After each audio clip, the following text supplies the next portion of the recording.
दरबार का भव्य दृश्य दिखाए। राजा विक्रमादित्य सिंहासन पर विराजमान हैं। दरबारी ध्यान से उनके न्यायपूर्ण निर्णय सुन रहे हैं। अचानक दरबार के दरवाजे खुलते हैं और एक रहस्यमय साधु प्रवेश करता है। उसकी वेशभूषा साधारण है, पर उसकी उपस्थिति में एक अलौकिक आभा है। साधु: जय हो महाराज विक्रमादित्य। मैं आपके साहस और न्यायप्रियता का गुणगान सुनकर यहां आया हूं। मेरे पास एक दिव्य पत्थर है जो 3 इच्छाएं पूरी कर सकता है, लेकिन इसे पाना सरल नहीं।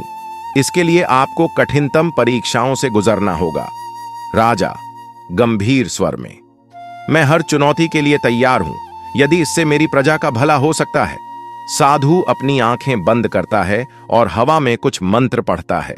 उसके हाथ का पत्थर चमकने लगता है और वह राजा को रहस्यमय जंगल का पता बताता है।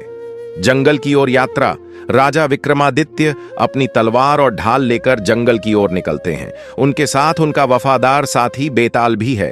रास्ते में जंगल का भयावह दृश्य दिखाए।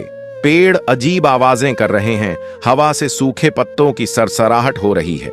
बेताल: महाराज, यह जंगल साधारण नहीं लगता। यहां भूत प्रेत और मायावी शक्तियां रहती हैं। हमें सतर्क रहना होगा। राजा मुस्कुराते हुए: जो अपने कर्तव्य के लिए निकलता है वह किसी भय से नहीं झुकता। जंगल के अंदर घुसते ही अंधकार छा जाता है। अचानक एक अदृश्य आवाज गूंजती है। आवाज: हे साहसी राजा, जो इस जंगल में प्रवेश करता है उसे 3 चुनौतियां पूरी करनी होती हैं। अगर तुम असफल हुए तो यहां से कभी लौट नहीं पाओगे। राजा: मैं तैयार हूं। पहली चुनौती: सत्य का दर्पण। एक बड़े दर्पण के सामने राजा खड़े हैं। दर्पण चमकता है और राजा का अक्स नहीं, बल्कि उनके जीवन के सारे कर्म दिखाता है। आवाज: यह सत्य का दर्पण है। अगर तुम्हारे कर्म निष्कलंक हैं तो यह तुम्हें सही मार्ग दिखाएगा, अगर नहीं तो तुम यहीं रह जाओगे। दर्पण में राजा के न्यायप्रिय फैसले, प्रजा की भलाई के लिए किए गए कार्य और उनके त्याग के दृश्य दिखते हैं। दर्पण से एक सुनहरी किरण निकलती है और एक पगडंडी प्रकट होती है। आवाज: तुमने सत्य की परीक्षा पास कर ली, आगे बढ़ो। राजा धैर्यपूर्वक: सत्य हमेशा मार्ग दिखाता है। दूसरी चुनौती: भय का समर्पण। एक अंधेरे स्थान पर राजा का सामना एक विशाल और भयानक राक्षस से होता है। राक्षस की गरजती आवाज और उसके खतरनाक रूप का क्लोजअप दिखाए। राक्षस: तुम कौन हो जो मेरे क्षेत्र में आए हो? यदि मुझसे लड़ोगे तो मैं तुम्हें नष्ट कर दूंगा।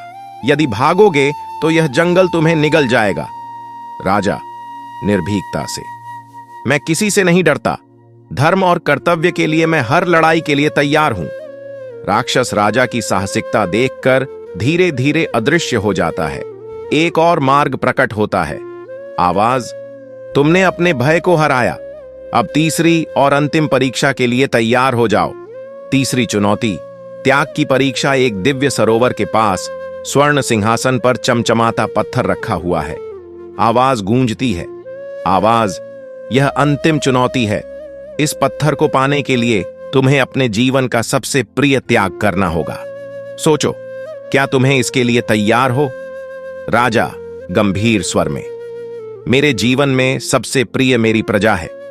उनके कल्याण के लिए मैं अपना सिंहासन, संपत्ति और अपना जीवन भी त्यागने को तैयार हूं। सरोवर चमकने लगता है और पत्थर राजा के हाथ में आ जाता है। रक्षक प्रकट होता है। रक्षक: तुम्हारी निष्ठा और त्याग ने तुम्हें इस पत्थर का अधिकारी बनाया। इसे प्रजा के कल्याण के लिए उपयोग करो। सुखद अंत। राजा विक्रमादित्य अपने राज्य लौटते हैं। पत्थर की शक्तियों से उन्होंने अपने राज्य में गरीबी, भूख और दुख को समाप्त कर दिया। प्रजा प्रसन्न है और हर जगह सुख शांति का माहौल है। दरबारी: महाराज, आपने अपने त्याग और साहस से जो किया है वह हमेशा याद रखा जाएगा। राजा मुस्कुराते हुए: राजा का धर्म अपने लोगों की सेवा करना है। यही मेरे जीवन का उद्देश्य है। राजा विक्रमादित्य का हाथ उठाकर प्रजा को आशीर्वाद देना और पृष्ठभूमि में एक दिव्य संगीत बजना।